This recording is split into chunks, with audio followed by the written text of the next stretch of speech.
A tiny, wallet-sized photo just did something a red carpet appearance couldn't. It sent Zhang Linghe trending. Not a movie premiere. Not a magazine cover. An elementary school ID photo, the small, slightly overexposed kind every student in Jiangsu province gets stapled to a class roster, started circulating on Weibo this week, and within hours it had generated its own meme, never was handsome, but never was ugly either. That phrase sounds like a joke. It isn't really one. It's closer to a verdict. Chinese netizens have a habit of resurfacing an idol's past, old yearbook photos, awkward interview clips, forgotten local news segments, and testing whether the person on screen today is the same person they claim to be. This week, Zhang Linghe became the latest subject of that ritual. And what makes it worth a closer look isn't the flattering outcome. It's the method. Here's what actually happened.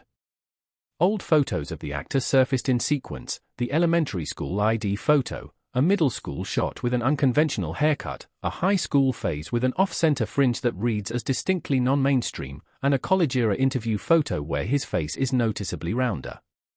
Viewers lined the images up chronologically, the way an investigator lines up a timeline.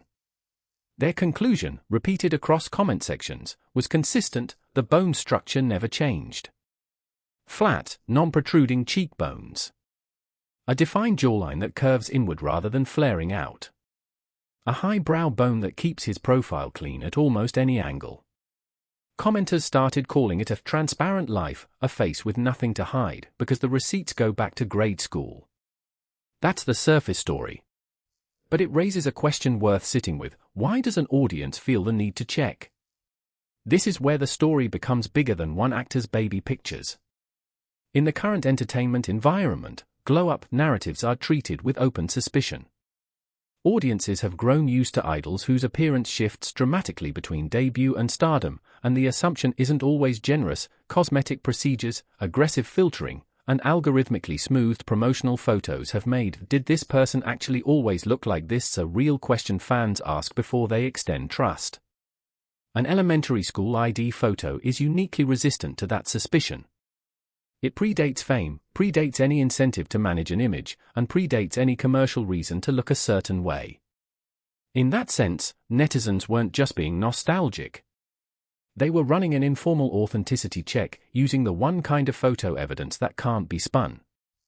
That's the curiosity gap this story deserves. The "cute forever" narrative reads like a compliment, but the underlying behavior, combing through a stranger's entire visual archive to verify consistency, is closer to due diligence than fandom.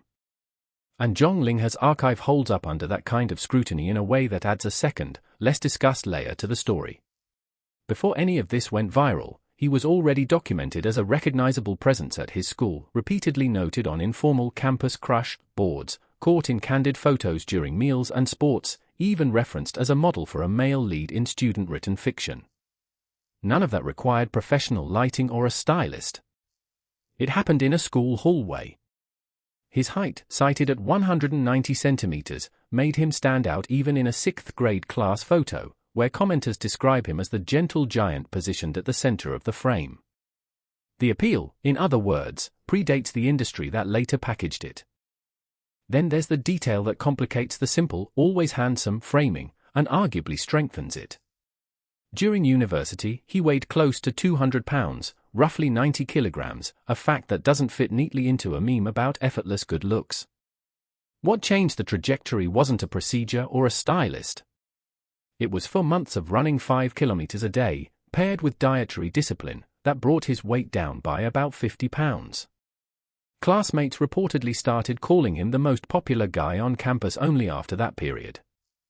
This is the part of the story that a purely aesthetic reading misses. The transparent life isn't just about bone structure holding steady. It's about a documented, unglamorous process, training, restriction, repetition, sitting right next to the meme about effortless good looks. Layer that against his academic record, and the picture sharpens further. Under his given name, Zhang Jiawei, he scored 182 on the math section of the Jiangsu Gaokao and earned A+ marks in both physics and chemistry, results that placed him at Nanjing Normal University in an electronic engineering program, where he later placed second in a provincial physics competition. None of that is aesthetic. None of it is manufactured for an entertainment career. It's the kind of biographical detail that exists independently of any agency's brand strategy, which is exactly why fans treat it as credible. This is where the individual meme starts to say something about a wider pattern in fandom behavior, carefully, and without overstating it. One reasonable reading is that in a market saturated with heavily managed public personas, audiences are increasingly drawn to evidence that predates management entirely: school records, childhood photos, competition results, anything that existed before an agency had a reason to shape it. This doesn't establish that every fandom operates this way, and it isn't proof of an industry-wide shift. But it does illustrate one clear example of how trust gets built differently than it used to, not through a single flattering photoshoot, but through an accumulated, self-assembled paper trail that fans compile themselves. There's also a management angle worth naming, even though it stays speculative if pushed too far. What's notable here isn't anything Zhang Linghe's team did, it's what they didn't do. There's no indication in the available material that this wave of old photos was released, leaked, or coordinated by any official channel. It was assembled entirely by fans, working from publicly available yearbook culture and old classmates' posts.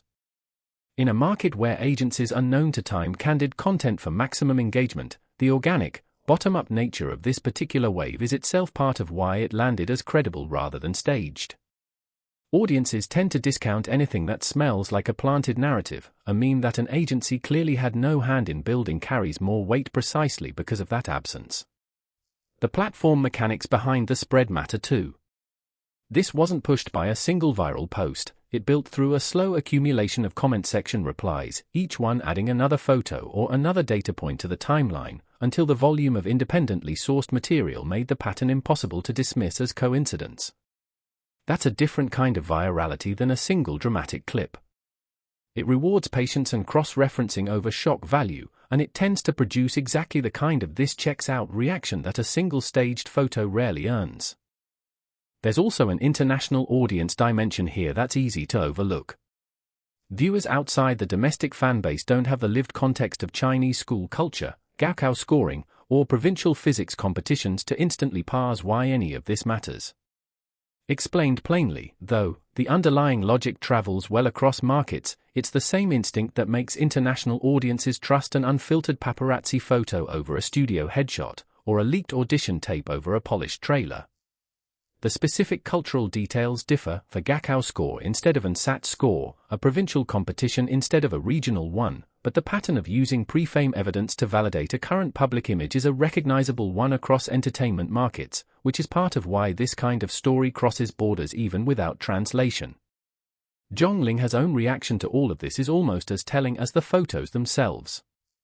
Asked whether it was uncomfortable having childhood pictures dug up and passed around, he brushed it off with a line to the effect of it's fine, and joked that not every anniversary needs a celebration. There's no defensiveness in that response, no attempt to control the narrative or request the photos be taken down. If the goal were image management in the traditional sense, an agency-minded response might have leaned into damage control. Instead, the reaction reads as someone comfortable letting the record speak for itself, which, whether intentional or not, reinforces the exact narrative the meme is already building. So the elementary school photo that started this isn't really a story about looks. It's a small piece of evidence that got treated like a legal document, cross-referenced against a decade of follow-up photos, an academic transcript, a documented weight loss timeline, and an unbothered public response, and it passed every check. That's the quieter story underneath the meme. In an industry where audiences are trained to doubt what they're shown, the most viral thing an actor can produce right now isn't a new photoshoot. It's an old one that nobody planned for anyone to see.